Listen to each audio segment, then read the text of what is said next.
রাজনৈতিক বিবেচনায় করা 20,000 মামলা তুলে নিচ্ছে সরকার। এরই মধ্যে 12,000 মামলা তুলে নেওয়া হয়েছে বলে জানিয়েছেন আইন উপদেষ্টা ডক্টর আসিফ নজরুল। সকালে রাজধানীতে বাংলাদেশের জাতিসংঘের মাদক ও অপরাধ সংক্রান্ত কার্যালয় ইউএনওডিসি এবং Bangladesh institute of international and strategic স্টাডিজের যৌথ আয়োজনে অনুষ্ঠিত এক সেমিনারে কথা বলেন তিনি। উপদেষ্টা আরও বলেন, অধিকাংশ সংস্কার দরকার বিচার ও পুলিশের ক্ষেত্রে, তাই এই সংস্কার শুধু মানুষের জন্য নয়, মানুষকে নিয়েই করতে হবে।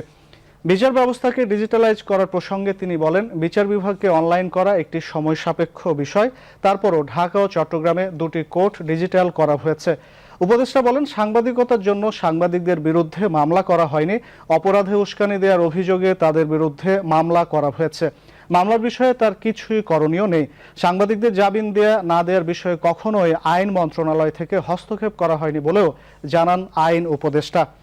ডক্টর আসিফ নজরুল বলেন, প্রধান উপদেষ্টা সহ সকল উপদেষ্টাদের বিরুদ্ধে প্রতিনিয়ত মিথ্যাচার করা হচ্ছে, তার কোনো মামলা করেনি, জনগণের বিবেকের উপর ছেড়ে দিয়েছে।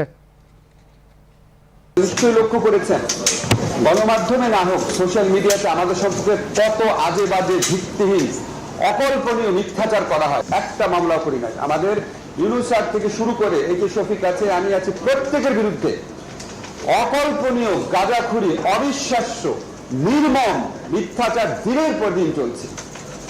আমরা এটা মামলা তো দূরের কথা, ফরমাল প্রতিবাদও করিনি, বাংলাদেশের মানুষের বিবেকের উপর ছেড়ে দিয়েছি, দেখা যায় ওনারা এত মিথ্যাচারে বিভ্রান্ত হন কিনা।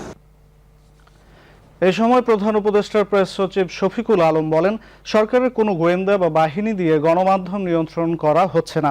সরকার সাংবাদিকদের কোনো অন্যায় সুবিধাও দিচ্ছে না।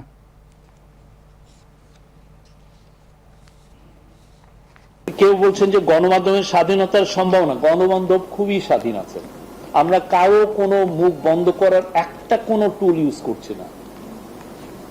আপনি যা ইচ্ছা লিখছেন, আমরা কিচ্ছু আমাদের তরফ থেকে কোনো, অবশ্যই যদি আপনি মিথ্যা দেখেন, ডিসইনফরমেশন ছড়ান, ডিসইনফরমেশনের জন্য বাংলাদেশে অনেক সমস্যা তৈরি হয়েছে।